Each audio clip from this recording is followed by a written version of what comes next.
မင်းသမီးကရွှေတကားကိုဖျက်တမ်းသွားနိုင်မှုအတွက်လူအားလုံးရဲ့ရှိမှတင်သူ့ရဲ့အပိုးအစင်တန်စာတွေကိုအကုန်ချုပ်ပစ်လိုက်ပါတယ်။အဲ့ဒီတကားမှာလေလွင့်ကောင်းလောင်းလေးတွေချိတ်ဆွဲထားပြီးခန္ဓာကိုယ်အချိုးအစားပြည့်ပြည့်တဲ့အမျိုးသမီးတွေပဲဘာတန်မှမထွက်အောင်ဖျက်သွားနိုင်တာပါ။လူအားလုံးစောင့်ကြည့်နေတဲ့ကြားကမင်းသမီးစီလင်ကအရင်ဆုံးရှေ့ထွက်လာခဲ့ပါတယ်။သူဟာရွှေတကားကိုတီတီငိမ့်ငိမ့်နဲ့ဖျက်တမ်းသွားခဲ့ပြီးလေလွင့်ကောင်းလောင်းတစ်ခုကိုမှမထိခိုက်ခဲ့ပါဘူး။သူ့နောက်မှာတော့အီဂျစ်နိုင်ငံကမင်းသမီးရဲ့အလှည့်ရောက်လာပါတယ်။သူ့ရဲ့ခြေလမ်းတွေကပေါ်ပါလွန်းလို့အောင်မြင်မြင်နဲ့ပဲဖျက်သွားနိုင်ခဲ့ပြန်ပါတယ်။ဒါပေမဲ့လူတိုင်းရဲ့အာရုံစိုက်မှုကိုတကယ်ရရှိခဲ့တာကတော့မင်းသမီးမီယာပဲဖြစ်ပါတယ်။သူဟာမျက်နှာဖုံးပူဝါကိုလှန်လိုက်ပြီးအလွန်လှပတဲ့မျက်နှာကိုဖော်ပြလိုက်တယ်လို့ဝိယုံကိုလည်းချွတ်ချလိုက်ပြီးကြောက်သားထွင်းထားတယ်လို့လှပတဲ့ခန္ဓာကိုယ်အချိုးအစားကိုပါထုတ်ပြလိုက်တာပါအခန်းထဲကအမျိုးသား၃ယောက်ဟာသူ့ကိုမျက်လုံးချင်းတဲတဲမကြည့်ရဲပဲတခြားစီကိုမျက်နှာလွှဲသွားကြပါတယ်မီယာကတော့အပြည့်အဝယုံကြည်ချက်ရှိရှိနဲ့လှုပ်ရှားသွားခဲ့ပြီးပထမအဆင့်ကိုအခက်အခဲမရှိဖြစ်ကျော်နိုင်ခဲ့ပါတယ်ဒါပေမဲ့မိဖုရားဖြစ်လာဖို့ဆိုတာအလှအပတစ်ခုတည်းနဲ့မလုံလောက်ပါဘူးသူတို့မှာဉာဏ်ရည်နဲ့တတိရှိကြောင်းကိုပါတက်တည်ပြရမှာဖြစ်လို့ဘယင်ကြီးကသူ့ရဲ့အကြံပေးတွေကိုပဟေလီ၃ခုမေးခိုင်းလိုက်ပေမဲ့အဲ့ဒီမေးခွန်းတွေကသူတို့အတွက်တော့တာမန်ပါပဲမင်းသမီး၃ယောက်လုံးကအဖြေမှန်တွေကိုဖြေနိုင်ခဲ့လို့တယောက်နဲ့တယောက်အမှတ်တွေတူနေပါသေးတယ်တခြားရွေးချယ်စရာမရှိတော့တာကြောင့်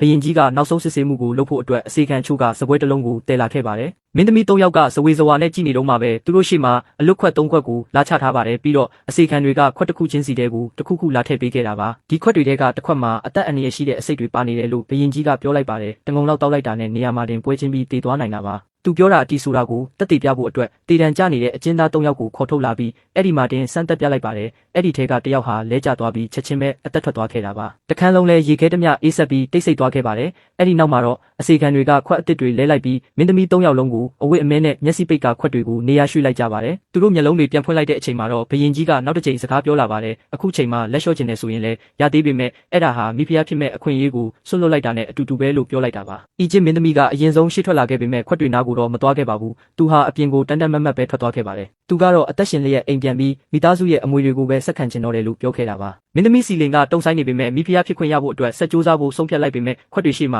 တကယ်တမ်းရက်လိုက်တဲ့ခါမှာတော့မှားယွင်းမိရင်တရားမှာဖြစ်လို့သူဟာတောက်တောင်ကြီးဖြစ်သွားခဲ့ပါတယ်ဒါကြောင့်သူကမီယာကိုအရင်တောက်ခိုင်းလိုက်ပြီးမီယာကလည်းထူးထူးခြားခြားကိုတည်ငြိမ်နေခဲ့တာပါမီယာကခွက်တစ်ခွက်ကိုကောက်ကင်လိုက်ပြီးတကြိုက်သေးနဲ့ကုံအောင်တခြားလိုက်ပါတယ်လူတိုင်းကအသက်ရှူအောင်ပြီးစောင့်ကြည့်နေကြပေမဲ့မီယာကတော့ဘာမှမဖြစ်ပဲအကောင်းတိုင်းမှာပဲအဲ့ဒီအခြေအနေကစီလင်ကိုပို့ပြီးတော့တောင်ကြောက်လန့်သွားစေပါတယ်သူဟာဟိုဒီတွေးတော့ပြီးတဲ့နောက်ခွက်ကိုရွေးလိုက်ပြီးနောက်ကိုပြန်ဆုတ်သွားပါတယ်သူဟာညာဘက်အစွန်ဆုံးမှာရက်နေခဲ့ပေမဲ့နောက်ဆုံးမှာတော့မတောက်ရဲတာကြောင့်ပြိုင်ပွဲကနေပဲနှုတ်ထွက်သွားခဲ့ရပါတယ်အဲ့ဒီနောက်မှာတော့မီယာကနောက်ထပ်ခွက်တစ်ခွက်ကိုကောက်ကင်ပြီးတန်းတောက်လိုက်ပြန်ပါတယ်စီလင်ကတော့မှင့်တက်ပြီးကြည့်နေတော့မှပဲနောက်ထပ်ဖြစ်လာတဲ့အရာကလူတိုင်းကိုပို့ပြီးတော့တောင်အံ့ဩသွားစေခဲ့ပါတယ်မီယာကနောက်ဆုံးလက်ကျန်ခွက်ကိုပါလှမ်းယူလိုက်ပြီးဘာမှမတွန့်ဆုတ်ပဲတောက်ချလိုက်တာပါတခန်းလုံးတိတ်ဆိတ်သွားခဲ့ပြီးမီယာကတော့အစိမ့်မိတဲ့လက္ခဏာတစ်ခုမှမပြခဲ့ပါဘူးတကယ်တော့မီယာကအစကတည်းကအခြေအနေအလုံးကိုရိပ်မိနေခဲ့တာပါဘယင်ကြီးအနေနဲ့တကယ်အစိတ်ကိုဘယ်တော့မှသုံးမှာမဟုတ်ဘူးဆိုတာကိုလည်းသူသိနေခဲ့ပါတယ်စောစောကလဲကျတည်ဆုံးသွားတဲ့အကျဉ်းသားဟာလည်းတရုပ်ဆောင်နေတာပဲဖြစ်ပါတယ်ဘယင်ကြီးကမီယာရဲ့လုပ်ရက်အပေါ်အတိုင်းထက်အလုံးသဘောကျသွားပြီးသူ့ကိုအဲ့ဒီနေရာမှာတင်မိဖုရားအစ်အဖြစ်ကြီးညာလိုက်တယ်လို့မီယာကိုယ်တိုင်လည်းသူ့ရဲ့ဉာဏ်ပညာနဲ့တတိကိုအသုံးချပြီးဘဝရဲ့လမ်းကြောင်းကိုအကုန်လုံးပြောင်းလဲပြစ်နိုင်ခဲ့ပါတယ်